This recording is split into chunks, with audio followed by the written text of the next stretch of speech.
Welcome to the Indie Film Hustle Podcast, episode number 104. Instinct is very, very important, and we believe in it through every part of the process. When it's time to create and get that stuff down, we believe in our gut. Mark Duplass. Broadcasting from the back alley in Hollywood, it's the Indie Film Hustle Podcast, where we show you how to survive and thrive as an indie filmmaker in the jungles of the film biz. And here's your host, Alex Ferrari. Welcome, my indie film hustlers, to another episode of the Indie Film Hustle Podcast. I am your humble host, Alex Ferrari. Now, today's show is sponsored by VideoBlocks. Now, VideoBlocks is a subscription-based stock media company that gives you unlimited access to premium stock footage everyone could afford. If you're looking for like extra exterior shots or things that you might want to incorporate into any of your projects, whether that be a narrative, documentary, music videos, commercials, these guys got you covered. They've got unlimited daily downloads from a library of over 115,000 HD video clips, as well as a huge selection of After Effects templates for like opening credits, motion graphics, titles, company logos, as well as motion backgrounds as well. It's pretty amazing. And on average, subscribers pay less than $1 per download in a course of a year. And the content does not get stale. They're constantly adding new content to the library every month. So it keeps it very, very fresh, and you always have something new to look forward to. And everything you download is 100% royalty free. Even if your subscription is canceled, you have unrestricted usage rights for anything you want to do, including personal projects and commercial projects, and you keep whatever you download and maintain the usage rights forever. Now, VideoBlocks is offering The Tribe a yearly subscription for $99. That's $50 off the usual price tag, just for you guys, just for The Tribe. That's less than $10 a month. So to get this deal, just head over to videoblocks.com/hustle. That's videoblocks, VIDEO blocks.com/hustle for this exclusive offer. And don't forget to go to freefilmbook.com. That's freefilmbook.com to download your free filmmaking audiobooks from Audible. So guys, I wanted to let you know that we're at the beginning of the month. So of course, I have some new updates on the Indie Film Syndicate. We have some new courses that are available. I want to let you guys know what we're doing. In the Syndicate, we have 2 new courses by the Producers Foundry. And one of the courses is called Building a Better Independent Film Budget with Debbie Brubaker. She's the UPM on Tim Burton's Big Eyes and Blue Jasmine. And she's considered and known as San Francisco's godmother of indie film. And she talks for about 45 minutes, specifically about budgeting, how to build a budget, build a schedule. That's all included in the membership. And we also have another course added this month called How to Monetize Your Indie Film Project in the New Media Landscape. And this is just a great little course about how you monetize the different revenue streams that you can create in all these new outlets and things like that that are out there. And that's also included in the membership of Indie Film Syndicate. So if you guys want to check it out, I'm giving you guys a special 20% off your first month in. It's only $17, but you'll get 20% off $17. So if you guys want to come in, check things around, see how things are, take a couple courses, and then join the Facebook group so you can see what we're doing there. All you got to do is go to indiefilmhustle.com/20 off. That's indiefilmhustle.com/20 off to get that 20% off. And we're going to be doing a lot of other cool things inside the syndicate, so definitely check it out. So guys, today on the show we have Alex Lehmann. He is the director of the new movie called Blue Jay. And in the movie is starring Mark Duplass and Sarah Paulson, the recently Emmy Award-winning actress for The People vs. OJ, and of course the 800-pound gorilla in the Hollywood room, Mark Duplass, who also wrote the project and invited Alex to direct it. And I had the opportunity to watch an early screening of it, guys, and I'll be honest with you, I really, really love it. And anyone who's listened to the show knows that I'm a really big fan of Mark Duplass and Jay Duplass, the Duplass brothers in general, what they were able to do with Puffy Chair and what they've done for indie filmmakers in general. I'll also put in the show notes a link to the must-listen to South by Southwest keynote speech by Mark Duplass, which is absolutely amazing. So I was super excited to get Alex on the show, not only to talk to him about Mark a little bit and the process of working with him and how they put the whole project together, but also his origin story, how he got involved with the movie. They shot the movie in black and white, what camera they used, how many people were on the crew, what kind of script did they use, because Mark doesn't usually work with a full-fledged script. They work with something called a scriptment, which I go deep into with Alex on the show as well. So it's a really great show to just kind of listen to how they shot a movie in 7 days, and is going to be released on the 8th in New York, October 8th in New York, and then I think the 7th or the 8th, or this Friday in New York, and then the 14th in LA, and then soon after on VOD digital, and then eventually on Netflix, where it will live forever and ever. And this is the first movie of the 4-picture deal that the Duplass brothers signed with Netflix. So I was really curious about what that movie would be, and now we know it is Blue Jay. So definitely check the movie out, guys, but sit back and relax and get ready. As I always say, take some notes, because Alex laid down a bunch of knowledge bombs, and I really hope you guys enjoy it. So without further ado, here's my interview with Alex Lehmann. I'd like to welcome to the show Alex Lehmann, man. Thanks for coming by, man. Hey, man. Thanks for having me. So I wanted to first off get to your origin story. How did you get into the film business? My high school had a really, really swanky TV studio, and I spent all of my free time there, like my free periods and my lunches, and I would stay after school until the TV studio teacher would lock up, and he would drop me off at home, actually, on the way home. Probably this day and age, it would be not allowed. Right. I was about to say, today, not happening. But my house, my house was on the way home. And so he would just, I'd stay to the TV studio till like 5 o'clock, 5:30 every day.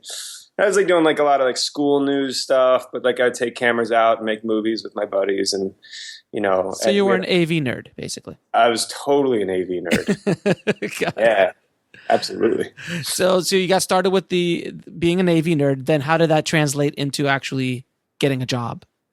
Well, I went to film school after high school, and that's when I realized like I wanted to do more film and less TV stuff. Mm-hmm. And funny enough, I wanted to direct because I'd been doing everything. I've been editing and writing, and I was just the one man band, like we all are when we start off with our mom's camera or whatever. Mm-hmm. And but then some of the other kids in school really liked the way my projects looked, and they were like, "Hey, how about you come be the DP on my like $50,000 short film or whatever?" Which to me was like, okay, there's some fun toys there, and and I get to like do bigger stuff as still a film student, and that's when I realized I can make a living at helping people on their sets, by creating the images and just kind of like, sometimes a little bit of hand holding for first time directors that are like, "Hey, I want you to be my DP," but also kind of,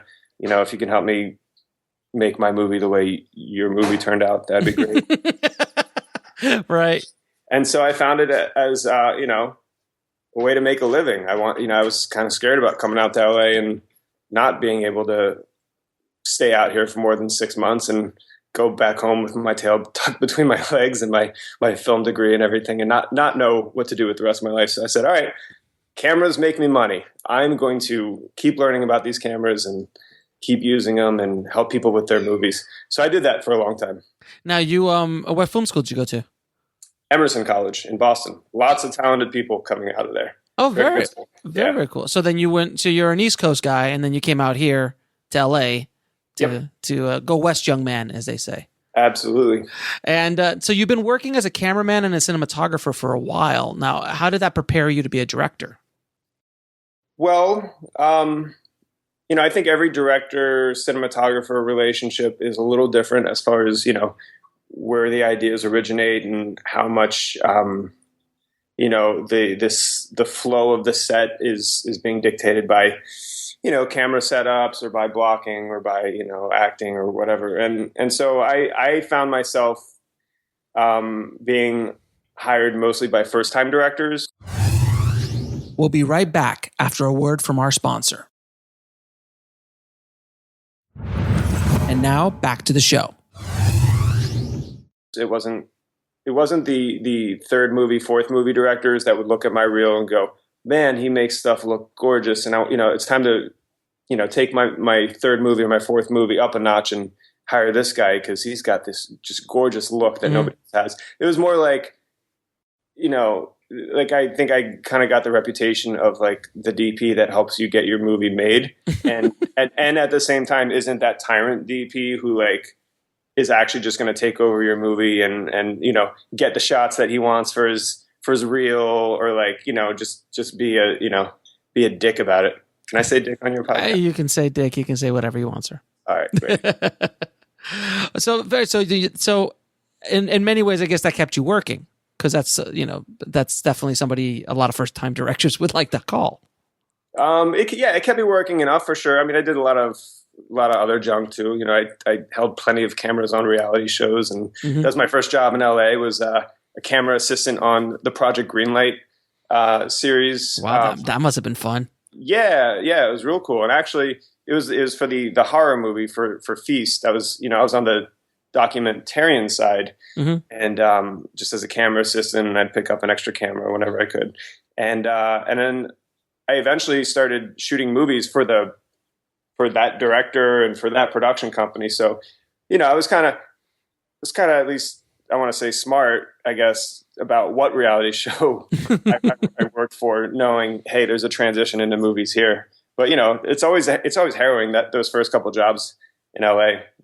You want to make sure it's never going to be exactly what you want to do, but you want to make sure you're setting yourself up for growth and transition at least. So that one worked out. Yeah, it's true. It never, ever works out how you plan.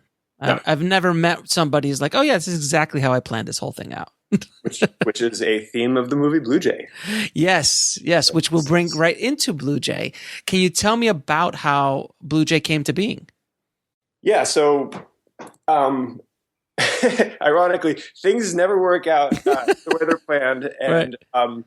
And there is no golden ticket in the movie industry, except Mark Duplass asked me if I wanted to direct DP a movie that he wrote. So that's a pretty good golden ticket. I'm just throwing that out there. That's not a bad golden ticket, brother. Yeah, I guess after 12 or 13 years of kind of busting my butt. No, you're an overnight success, sir. You're an overnight success like everybody else. It was. I had done some other work with Mark, but yeah. So Blue Jay comes up. Mark says, we had just finished work together on this documentary. I made Asperger's or Us, which is worth getting into at some point. But he liked working with me and said, I got this little film that I've been conceptualizing, and here's like a 2-page outline. What do you think about it? And I was like, yeah, okay, we're doing this. That's great. And so, my first narrative feature is, I consider myself incredibly lucky. Fortunate. I understand that doesn't always happen. So. You think? Yeah.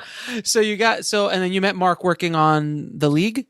Yeah. So I was a camera operator on The League, and we shared our passion for fart jokes on the set. And then when we'd hang out at craft services, we would talk about our like little indie films that we loved watching, and, kind of our, we shared similar tastes for things like that. And we were both kind of melancholic, often dark or depressive in our thoughts, but introspective. We'll just say that. You're an introvert, yeah, and not introvert, introspective. Yeah, yes. Introspective. But we vibed on some stuff, and he caught wind of this documentary that I was on our hiatus weeks. I'd go out and shoot this comedy troupe called Asperger's or Us. And these guys, they have they all have Asperger's syndrome, and they'd been building this sketch show, and I found it really fascinating. So I'd fly out on my hiatus weeks, and I'd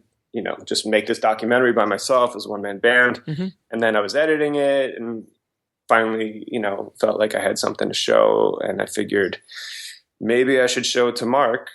And see what happens. He's a guy who can get shit done. So, for anybody listening to this, at the very end of the podcast, so listen to this whole. I'll give you Mark's cell phone number, his home address. He wants submissions from everyone.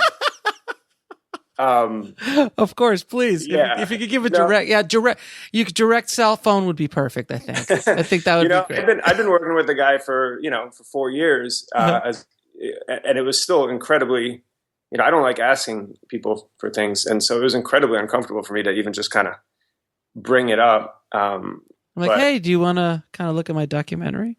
Yeah. And thankfully the league was ending. So it was like, okay, if he hates it or if like he just doesn't want to have anything to do with it, at least we don't have like a whole other season where it's going to be just awkward on set every time. Like, hey man, I saw you, it was, oh, hey, the carrot sticks are coming out. Gotta go. Like I knew, like, all right, whatever. Like, even if the guy never talks to me again, at least I know, like, I busted my ass on this documentary. I put my money into it. I put a ton of effort into it, and I believed in it. And so I was like, all right, like this is I'm taking this one shot. This is the one shot. I'm taking it, and he liked it, and so, he gave me a couple notes and. He and his brother came on as executive producers and, helped me kind of finish it out from a financial and creative perspective. And, we got it to South by and we sold it to Netflix and all that kind of stuff that just wouldn't have happened without a guy like Mark behind it. And we just really enjoyed working together. So Mark is that 800-pound gorilla without question in the room. He's him and his brother. I mean, they've been doing, and I mean, I've talked about Mark on the show many times and on the website. I'm a huge fan of Mark's and what he does in Puffy Chair and the whole mumblecore movement when it started and stuff like that. And he's an inspiration, man. He really is an inspiration of what can be done in the film industry without question. And he seems very down to earth. Oh, he's such a jerk, dude. Never again. Great actor. That's all I gotta say. Great. No, and to boot, he's just a very kind human being who just, he just listens to people and he's just very present. So, and melancholic. and melancholic. Yep. So how was it? And so you're directing your first narrative, all right, and then you've got, you're directing a film written by Mark Duplass, and then you're going to direct Mark Duplass and Sarah Paulson in a movie. How do you go about that? Well, we were going off of, not a complete script. We were going off of a scriptment, I guess you could call it. I was going to ask you about the writing. How does it? Is it like his normal writing, improv heavy kind of stuff? What's his process as far as the writing and how the script is brought out to? I don't know what his process is for everything, and I think this one was a little different. But I can tell you, as far as the process for this one, we started. He had 2 pages, and you're going to think like 2 pages that really must not have had a lot. Those 2 pages had every word had importance. It kind of amazed me when I read it. I was like, wow, these 2 pages tell an entire story, and more importantly, have a mood, have a tone that just it just hits you at the core. So we started with that, and he and I would email back and forth like some thoughts and kind of built it out a little bit, and then we cast Sarah, and we had a couple of production meetings where Sarah, Mark, myself, and a couple of the film's producers who were insanely talented and generous in their ideas, Mel Eslin and Zan Aranda and Sid Fleischman, we would all sit together, and it was half half prep where we would just kind of discuss the story and like kind of throw out ideas and talk about what was resonating, what themes we were kind of, finding as subtext. We'll be right back after a word from our sponsor. And now back to the show. And part of it was like group therapy where we were starting to tell our stories, our high school sweetheart, our high school moment, all that kind of stuff, but it's, it's amazing because you end up, it was kind of like the Breakfast Club, right? Where you, by the end of it, everybody just has put themselves out there so hard in front of everyone that you build this trust and this bond. And so we would throw all this stuff out and Mark would, go back and write some more based on what we were doing. And I started realizing that the most important thing I could do was listen to kind of what everyone else was saying, especially Mark and Sarah. We shot the film chronologically. Like I had ideas I wanted to throw out here and there, but everybody had so many good ideas that it started turning into, okay, make sure that you're not just, when you're not talking, make sure you're not just thinking of your own idea. Make sure you're really listening to, especially what Mark and Sarah are connecting to and what story they want to tell. Because otherwise, you just get, how it is in conversations. A lot of times, like people check out and they're not listening to you anymore. Just thinking about what they're going to say next.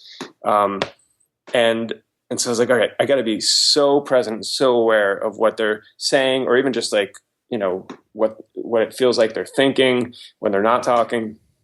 And so I kind of just really tried to pick up what the stories they wanted to tell were and what they wanted to bring to it. Because, everybody's got some personal stuff that was thrown into this film. And we changed some of the details and everything. We want to protect everybody, but it's a very personal movie in a collective fashion. So it's a little bit of everybody's story is in this in one way, shape, or form in that group that you were talking about. Absolutely. Yeah. So that's why it's so, and I've seen, like I told you earlier, I've only been able to see half of it because I just got access to it a little bit ago. But the parts that I've seen, a little bit over half the movie already, there is that honesty, that realness. It doesn't seem manufactured. It doesn't seem like it just came out of somebody's head. At least it feels real. That's what we were going for sure. Is like a richness in honesty and honesty this is not the most plot heavy film you're ever going to see, but as far as the characters, like they are very well developed characters and there's just everything that they say is coming from a genuine place, even when it's not like, from the actors. It is coming from somewhere. But I think to finally answer your question, the most important thing that I could do directing actors who are amazing and way more experienced than I am, who don't need me to help them with their acting. The only thing, the biggest thing I could do was really just listen to the moments and find what was genuine and just kind of in between takes be like, this, like you said, like this really resonated. Like, let's go in this direction. And we shot everything chronologically. So it was really about just kind of sitting in on a really intimate,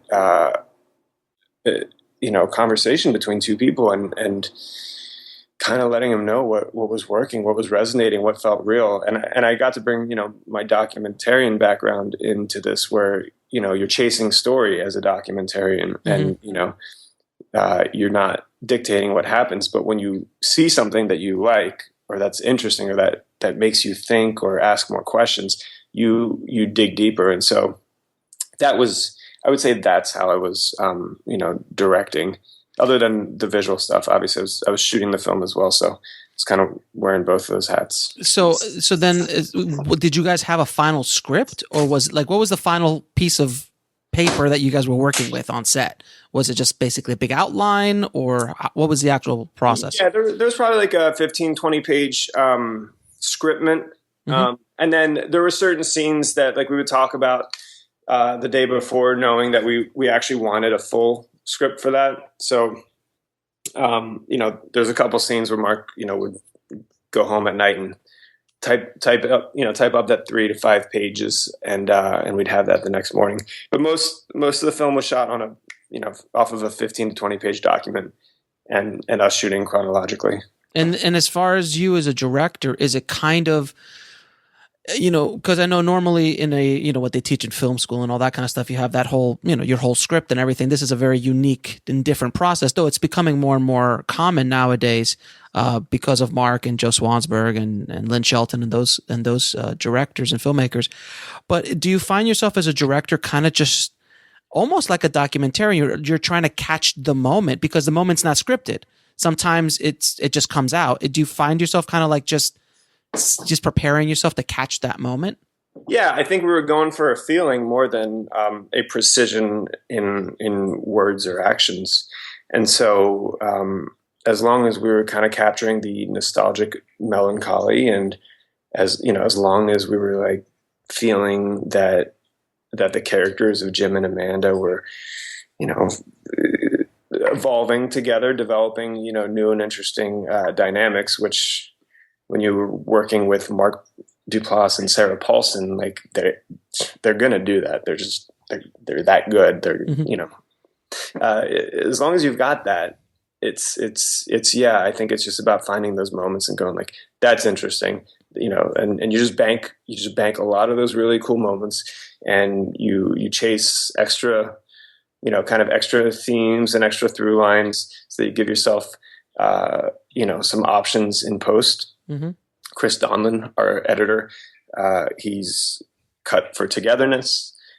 He cut Creep, so he's pretty familiar with the way these Duplass films shoot in one way or another, where we cut together different versions of scenes in case we want to chase the story this way or chase the story that way. So we give ourselves some options, but at the end of the day, it's just always about walking away from a scene feeling like we went somewhere real, we went somewhere interesting, and none of us feels like it was a lie. Right. Now, you were saying that you also are the cinematographer as well as a director. How do you balance having both those hats on the same set? Because I've done it myself, and it's challenging to say the least.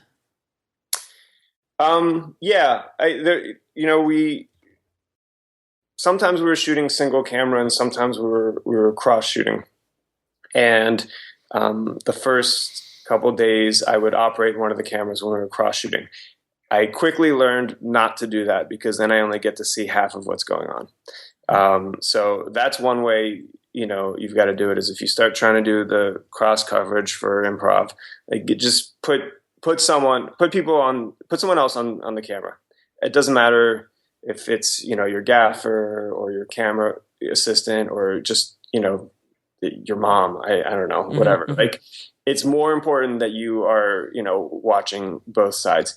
So that's an important one. And that's a lesson I learned day 2 or 3. And then as far as everything else, my cinematography has always been about the story. And that sounds kind of cliche, and I kind of hated myself for just saying it there because I feel like it's like what somebody has like on their website or like on their business card or whatever. But it's true. Like, I've never been obsessed with lenses. I was just asked to write this article about like selecting the right lens, and I was like, no, I usually like select the lenses that make the storytelling easier. I'm never the one that's like, oh man, this lens has a killer flare, we got to get that. Like, I don't care. Mm-hmm. Like, I'll spend a little time lighting. I'll spend a little time thinking about what the look needs to be. But more important to me is, does the shot tell the story? And, does the blocking benefit the story, or is it just, am I just trying to fit the blocking into the frame to make something look pretty? And when you start thinking like, oh, okay, like, how do I make the cinematography work for the story? You're thinking so much about what the story is that you're right back to thinking like a director anyways. So I think that if you're shooting for the story, you're not, and you have a little bit of shooting experience, and you're not like fumbling through the camera menu, as long as you've learned the basics, that stuff kind of goes on autopilot, and you're just working towards the story anyways. you kind of get lost in the story. Now, what was the size of your crew? We were, we were like 12, 13, I think 12, 13, 14 of us. We'll be right back after a word from our sponsor. And now back to the show. And we shot it in 7 days. It's engineered, to be achievable with something like that. We didn't want too many people. It's a very intimate story. Mm-hmm. We didn't want a set with just a bunch of people being loud and everything. It's not all in one location. A lot of people ask, like, 7 days, did you shoot it all in a house? Mm-hmm. About half of it is in a house, but half of it isn't. But when you have, 12, 13 people on your crew, you don't have a lot of vans or a lot of gear or a lot of people to move around, so you can actually hop around to a bunch of places every day and just shoot more. And where did you shoot? What state? We shot in California, in Crestline. It's next to Big Bear. Oh, I was gonna say it looked like I thought it was like almost Colorado or Montana because of all the. It didn't look California at all to me. It's a pretty cool area up there, and yeah, we there are a couple shots specifically that like really make it feel like much bigger mountain world than what you would expect from anything near LA. But yeah, it's like 2 hours from LA. Oh, really? It's not that far away either. Yeah. So then, what kind of lighting package did you use, by the way? I used a couple of LED like light pads, light mats. I like big sources, but they don't need to be like bright. They just need to be bigger sources, so that they're a little more pleasing on actors' faces. Mm-hmm. And actually, I ended up using I saw those like not like the little Christmas lights, but like the bigger bulb ones that people use in their patios and stuff. Mm-hmm, mm-hmm. So I love the look of those. I've got a couple strands of them going around my backyard, around my patio table. And when we're out there eating, just everybody's faces, like they're glowing and their eyes just have these just beautiful, beautiful sparkles to them. And I've always thought like, man, these lights, and the way they wrap around and they give shape, they really create a beautiful look on people's faces, but the intensity is too low because I've tried shooting stills and I've tried shooting video with them, just even in my backyard. I'm like, it's just not quite enough light. Well, we shot the film with this new Canon camera, which I'll get into in a sec. Oh yeah. And it's really good at low light. So it just kind of clicked for me. Like, I just took down all my lights in my backyard. Not even out of like budget necessity, but because I love the quality of them so much. And I realized like, I'm not going to need a generator. We're not going to need like crazy rigging stuff, because these are just like Christmas lights. It's just use some tape and some clamps. But like, you can just kind of like, for anybody who's a little bit more of a lighting nerd, like you can, because it's a strand, you can kind of like wrap it around so that it gives like, better shape to the faces than just like, But this is not practical. This is stuff off camera you were using? The lights? Yeah, it was off camera. Yeah, and I would just rig them, up on the ceiling and tape them around and just kind of like get the shape I wanted on people's faces, and knowing that the intensity of these bulbs was enough. And so like, we got some really cool looks out of it. So it's basically so you had some LEDs, some basically like flexi lights. I don't know what those are, but yeah, they're like 2 foot by 3 foot LED pads. I had two of those, and I had a bunch of Christmas lights and natural light. Yeah, and practicals too, I guess, like whatever, sure. lamp bulbs, stuff like that. Some bounces here and there, and basically you were done. Yeah, but like we didn't. Yeah, that was our lighting package. Like we had like two. So no 2,000-pound grip truck. No 5 ton, 10 ton. We didn't even have like an airy kit. Like it was just it was like those 2 light pads and like the Christmas lights and and the lamps and practicals. Yeah. So tell me about this camera you were shooting with. So it was developed buy Canon for the military or for security. It doesn't have an onboard recorder. It doesn't have onboard power.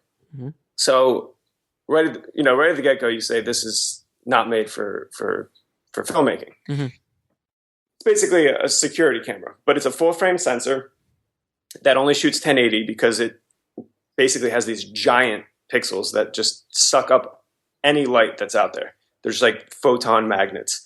I just geeked out big time. I feel you, brother. I feel you. Yeah. And so yeah, you end up being able to shoot it I tested it all the way to 100,000 ISO. And as long as I was getting a half decent exposure at that, at that setting, the noise was not too bad. And on top of that, we were shooting. We knew we were going to make it black and white. Yes, and which was my next question. We were going to add some grain. Yes, and so I was like, all right, that now I have to worry about noise even less. But yeah, the camera was performing really well, at 50,000 ISO and sometimes at 100,000 ISO. And and it has this full frame sensor, which just it's like what the big movies are doing a lot now, with The Revenant, right? Like anybody who's shooting 65 mil to get that feeling, that really intimate feeling. Or Tarantino's shooting, he shot 70 mil inside of a cabin, not because he wanted the vistas, but because he wanted that relational space with his actors inside the cabin. Mm-hmm. Well, that full frame sensor looks gorgeous with some Canon Cine Primes, and it really just allows you to just be a lot closer to the actors without having a fisheye that just starts distorting them and making it feel less personal. So the combination, it wasn't just about a low light camera. It was also the full frame sensor and the image that it created with the Cineprimes. It just, I don't know. It just felt it was going to be a very intimate look.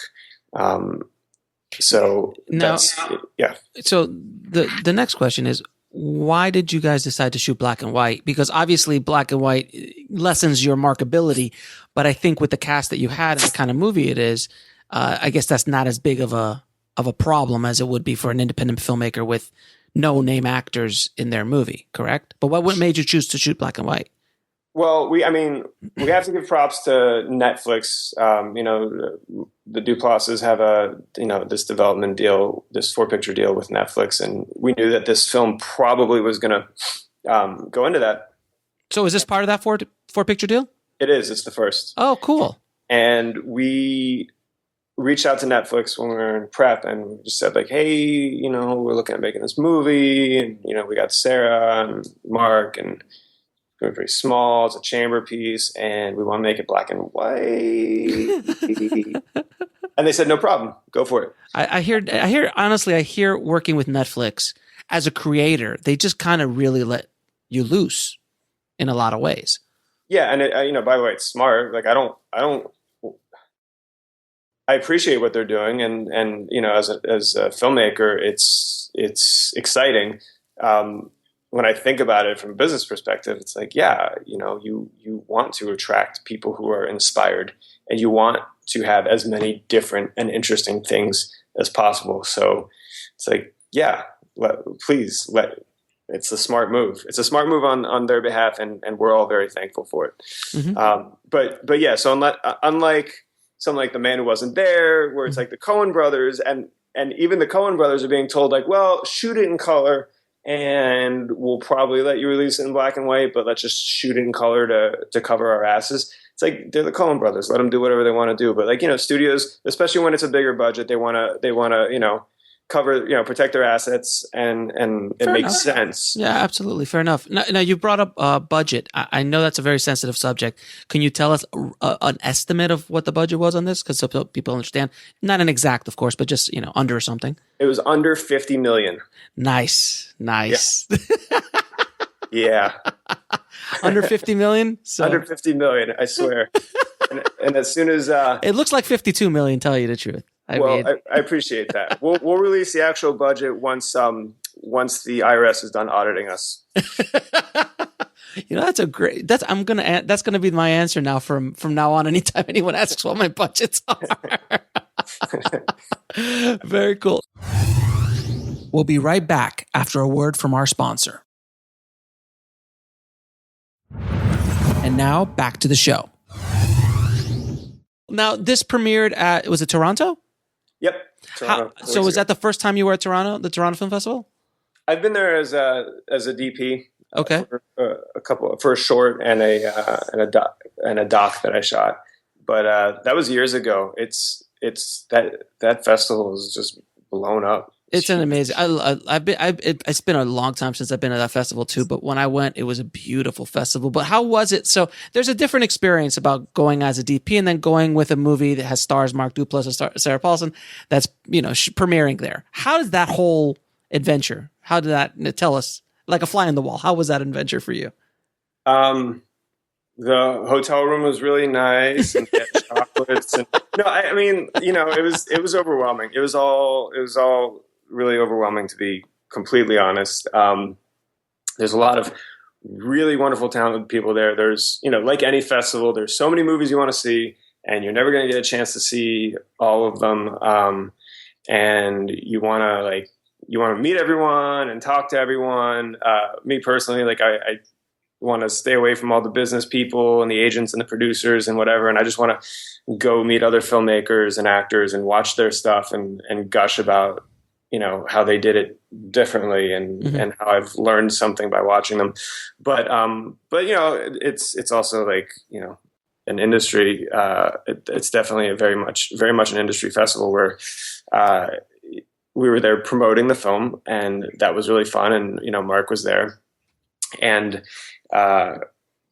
we screened it. We premiered it for 1,000 people, at the Ryerson Theater. Mm-hmm. We'd never screened the film in a theater for anyone. Right, but it was shot 1080p, right? It was shot 1080p. Okay. But when we did a couple test screenings when we were, cutting the film and just kind of seeing if people liked it, or if we just made this little thing that the 15 of us liked and everybody else hated. Right.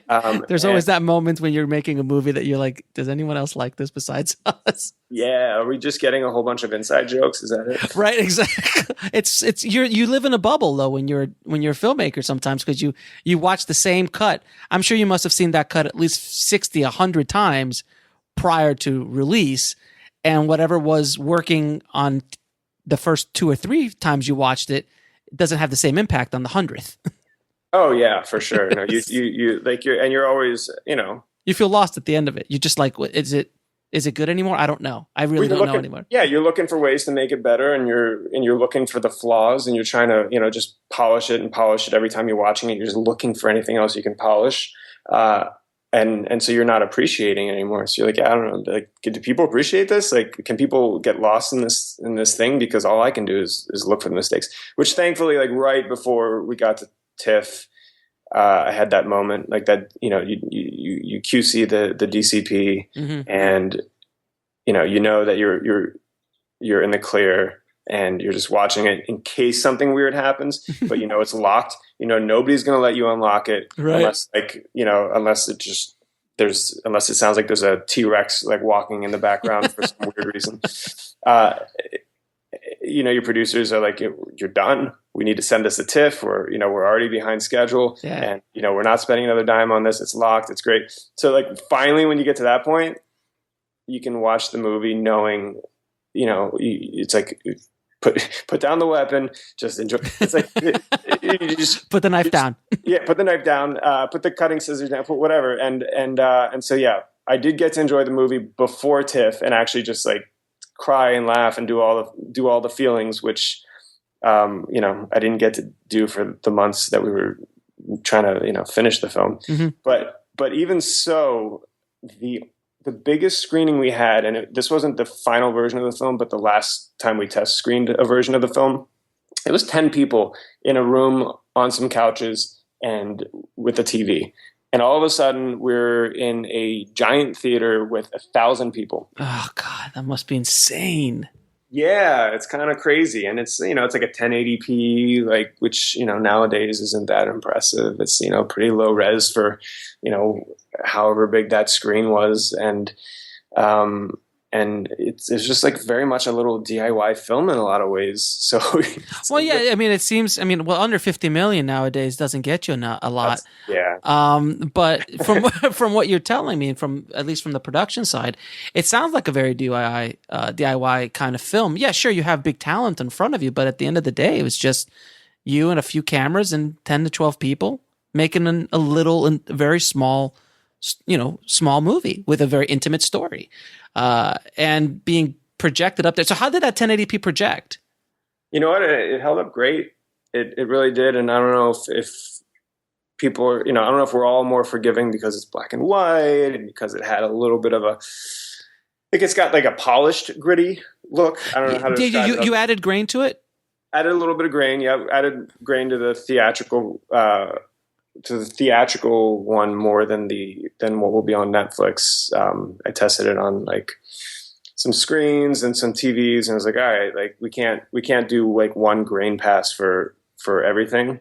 So we added a little extra grain for the theatrical. Okay, so for so anytime you're doing a theatrical, you added a little bit more grain to it. Now, what was the purpose for the adding of the grain? On a filmmaker to filmmaker, I just wanted to know why you did it. As far as its aesthetic, is it because you're trying to get that warm film feeling that we all grew up with? Yeah, because grain's cool, man. Grain is cool. I do. Good grain. Not dancing ants. No, not dancing ants. Yeah, we tested some grain, and everybody's got their proprietary grains now. Like HBO's got their vinyl. I guess vinyl's canceled now, but they had their like big proprietary grain for vinyl. We did a bunch of tests with different film grains, and we found one that felt really natural. But yeah, I don't know. It gives image a little bit more life, mm-hmm. or it can. Mm-hmm. And this is a film that doesn't have color. It doesn't have sweeping crane shots. It doesn't. It has like one dolly shot, I want to say. You had a dolly. You had a dolly. We had a little doorway dolly. I was going to say you didn't I used it once. Right. I didn't want to use it for much. It's a simply shot film, mm-hmm. and a lot of the story is driven by these characters talking. So you don't want to do too much. You really let it live with the actors. And so like a little bit of grain kind of gives that just subconscious feeling of like life and movement. I guess that sounds a little pretentious. I'm going to go back to film to grain. The grain is cool. Yeah. Fair enough. Now, so Netflix obviously was involved prior to you guys filming, correct? They were definitely saying that this seemed like the first film that they wanted to pick up from the deal. Okay. But I don't think it was officially a Netflix film right away. And then, but you're also doing you're releasing it in this kind of new distribution model where it's streaming and it's in the theaters on the same day. Yeah, so we have these great distributors that the Duplasses have worked with a bunch. They're called The Orchard. Mm-hmm. They curate a lot of really good films. I'm excited about a lot of the stuff on their slate. But they're doing our theatrical and our VOD, and then eventually the film will be on Netflix. But yeah, actually it comes out. I don't know when this podcast airs, but we do our New York theatrical release October 7th. Mm-hmm. And our LA theatrical release October 14th, and it does VOD and digital platforms October 11th. So it will be on Netflix on October 11th as well? No. Okay. It'll be on Netflix TBD, but not in October. Not in October, but probably soon therefore afterwards. Yeah. Yeah, after VOD and the other digital platforms. Yep. Very, very cool, man. So I have 3 questions that I ask all of my guests, and this is my Oprah moment. So prepare yourself. I'm checking my couch right now. All right, get ready to cry. There's a fur ball. Is that what everybody gets? So, what is the lesson that took you the longest to learn, whether in life or in the film business? Wow. If you were a tree, what kind of? No, I'm joking. The lesson, the longest. So the hardest. The lesson that took you the longest to learn in life or in the business. We'll be right back after a word from our sponsor. And now back to the show. Right now, all I can think of is the lyrics. The hardest to learn was the least complicated. Did I just misquote that, or is that? No, you're good. Am I going 90s now? I would say that everybody is feeling what you're feeling when you're, everybody's got those moments of insecurity and doubt and feeling like they don't belong. Because it's very easy to just go inward and focus on what you're feeling, and it's like, man, I don't know if I'm doing the right thing, if I'm making the right choice, whether it's a life choice or an on-set choice or an editorial choice or whatever, and you think like, man, I just really don't know sometimes, and yeah, I think only recently I've realized like just everybody, even the ones that just seem like they've got it all together. Everybody is constantly having those same questions, no matter who they are. And insecurities. And so you mean James Cameron, after he's going to do the next Avatar, is going to go, I don't know, did I do it right? I'd be willing to bet that James Cameron's got plenty of insecurities as well. Of course. It's how he processes them. It's how he shows them or hides them or whatever. That's what's different between you and James and me. And but yeah, everyone. And it just seems so obvious. So I think that's why that song was going through my head. But it is one of those things where if you're an inward thinking person, you can forget that like everybody's got that same struggle. Yeah, and I've been in post for better part of 2 decades, and I've worked on a lot of feature films, and I know that's very true. I mean, no matter how big the person is in the room while you're editing or color grading or finishing a movie, they all have those insecurities. They're just like, is it good? Are those jokes funny? Did it cry in the right spot? So we're all human beings at the end of the day, and we're all artists. Filmmakers are artists at the end of the day, and artists are insecure, generally speaking. A lot of wonderful things come from that insecurity, which is great. Now, what are your 3 favorite films of all time? All right, Jaws is number 1. I'm sure it's been on the list many times on the show. Yeah. I'm gonna say, it definitely varies, but I'm gonna say, just to keep this podcast moving, Hot Fuzz is a movie that like. I love that movie. Every time I go back to it, I'm like, oh shit, and he did this and he did that. That just, that's the kind of movie that I love, where you just, I don't know, it's like Airplane, where you just go, but instead of just like, gags and stuff, it's plot stuff, it's characters. I don't know. Yeah. Hot Fuzz is a brilliant movie to me that just doesn't get the credit it deserves. And I know a lot of people love it, but you gotta like watch it like twice in the same week to really realize how much thought was put into everything. Like you brought up Airplane again, and like every time I even think about Airplane, I crack up. Yeah. Have you ever seen a grown man naked, Jimmy? Yeah. It's just one of those where like I feel like the filmmakers just worked on the movie so much where they're like, anytime there's a void of even half a second, we're gonna find a joke in there, whether it's a sight gag or a sound effect, whatever. Like we're just gonna cram the jokes in there. It's amazing. Exactly, it really is. And what was your 3rd? The 400 Blows is a movie that I connected with at a young age. Mm-hmm. Yeah, it's a good film. It's a really good film. Yeah. I like that film a lot, and that definitely speaks closer to the kinds of films that I like to make, where I just really like to stick with a character or a couple characters, and even if you put them through a gauntlet, it's all about them and just kind of how they're getting through that gauntlet. Yeah. And then what was the funniest story you can actually say publicly that happened on set? Well, that time that Mark punched Sarah out, and then we had to, like, she had those black eyes, and we had to. Oh, you said that you can say publicly. You can say publicly, sir. That you can say publicly. I'll edit that out, sir. No, it was very just a positive set. I'm trying to think. Like, no outtakes. Nobody like just broke for one reason or another. I mean, there's an outtake that made it into the film. There's a spit take, so it's not. Oh yeah, I just saw the spit take right before I called. That's where I'm at in the movie. Yeah. So that was fun. That was a nice little gift. But it was a really good spit take, by the way.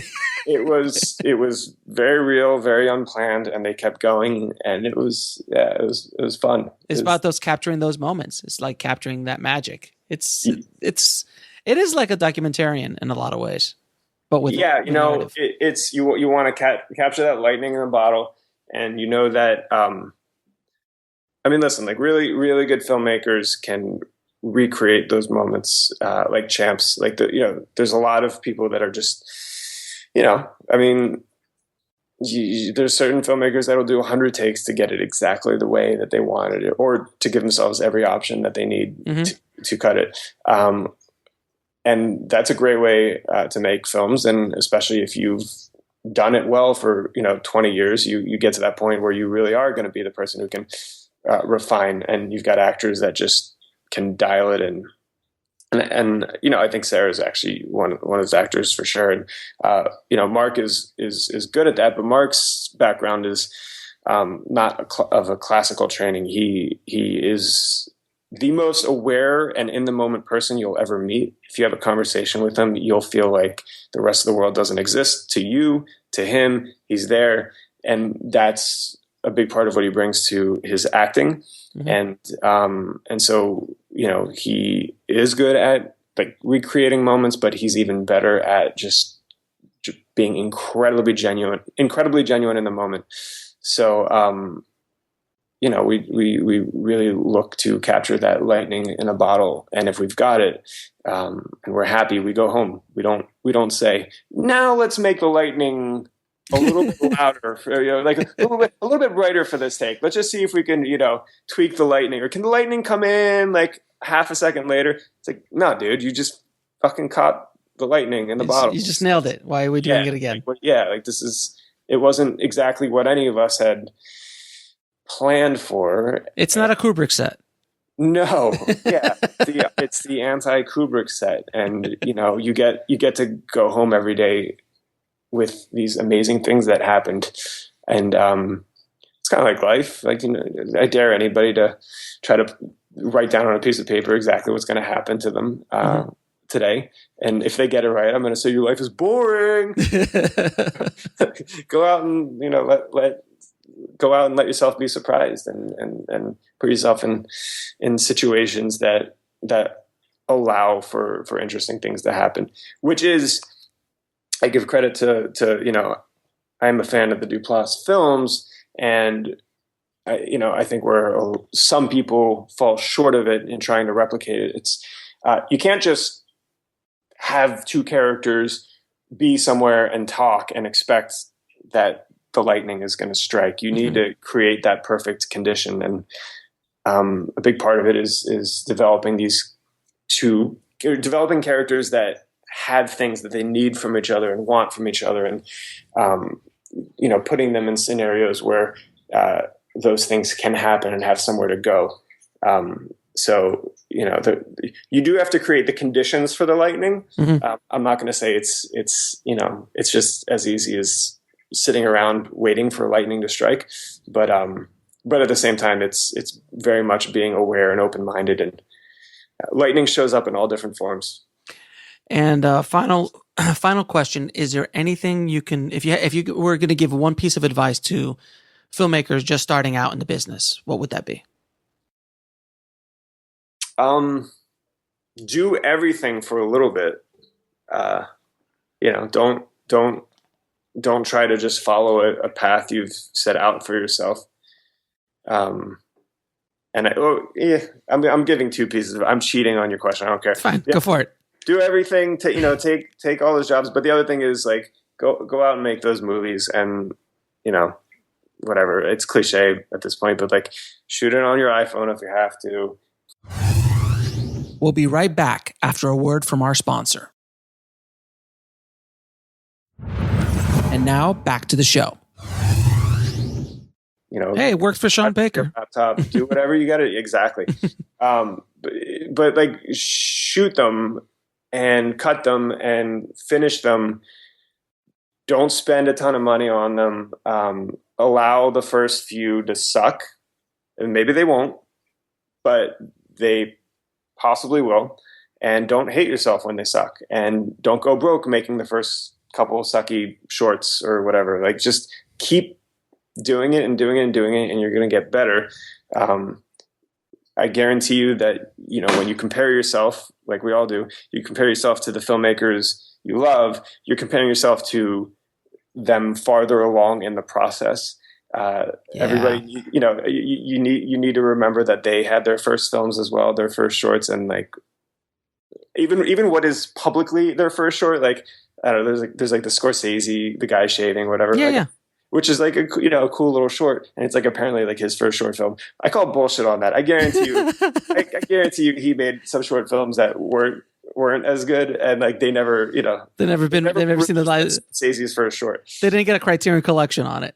Yeah, exactly. Yeah, and by the way, even if that was for, fine, that's Scorsese. There's plenty of room for other people like me and you, who need to make some shitty short films and some learn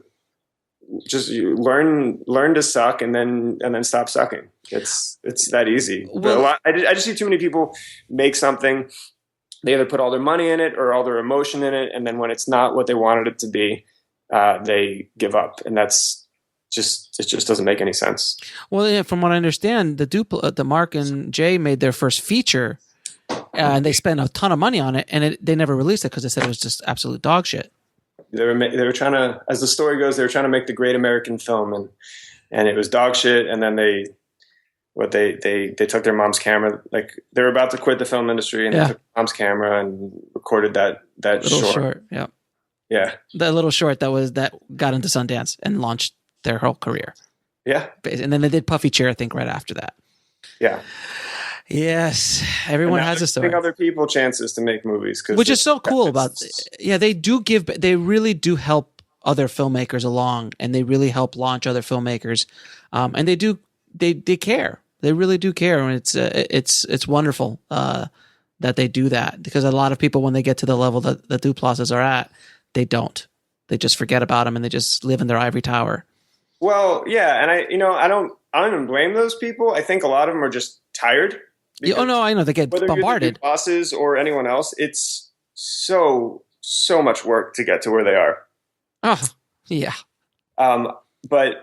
But yeah, I guess Mark and Jay have, reserved a little bit of energy and compassion for other people trying to get stuff done. So yeah, they're for sure.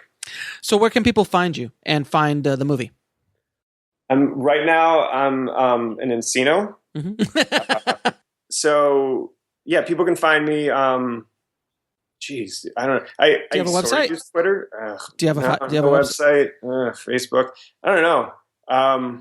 So no one can find you, Alex. Okay, that's fine. Great marketing. Fantastic. Yeah, great. Well, I'm not a movie. I'm just a guy. I'm just a guy who's like at home. I'm a guy looking at a movie, expecting you to say "I love you." All right, my Twitter handle, I promise I'll try to start using Twitter more. It's at Frenchy Canuck, FRENCHYCANUCK. Okay, I'll put that in the show notes. Good luck, everyone. Good luck, everyone, getting that. I'll put it in the show notes, guys. Don't worry. And then the movie's going to be available theatrically in New York on the 7th.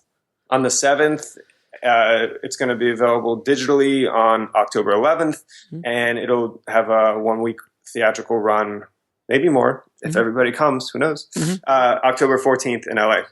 Okay, great. And then after that, and then probably in the next few months or something like that, you can find it on Netflix, where it will live forever, Absolutely, and absolutely, and the documentary that the Duplass, the doc that started it all, or Us, which I'm very proud of as well.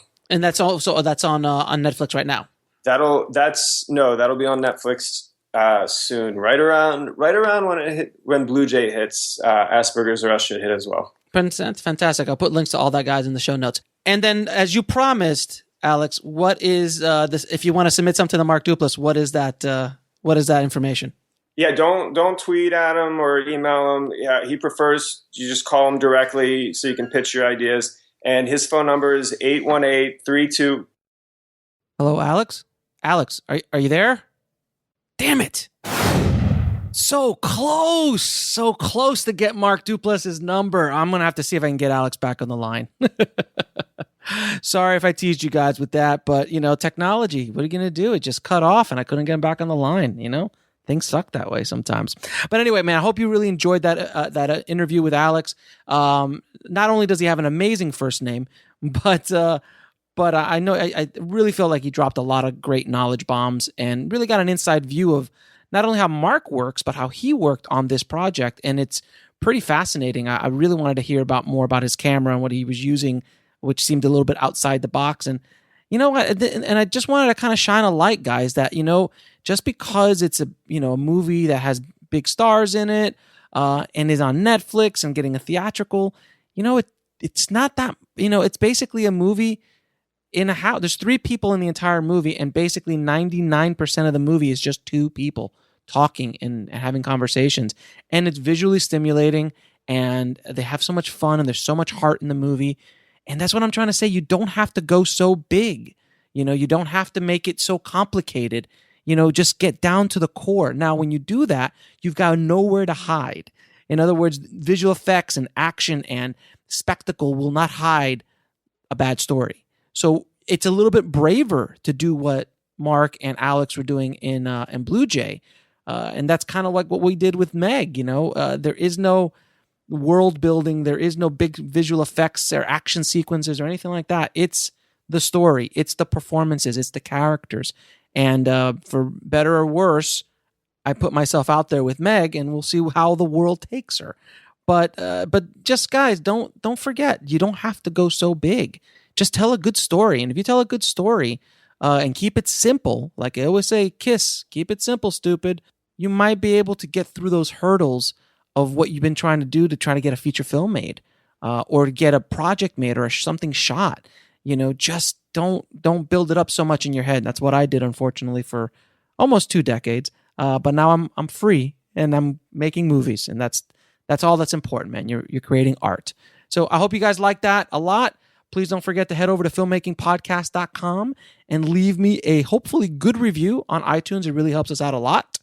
And of course, as always, keep that hustle going, keep that dream alive, and I'll talk to you soon. Thanks for listening to the Indie Film Hustle podcast at indiefilmhustle.com. That's IndieFilmhustle.com.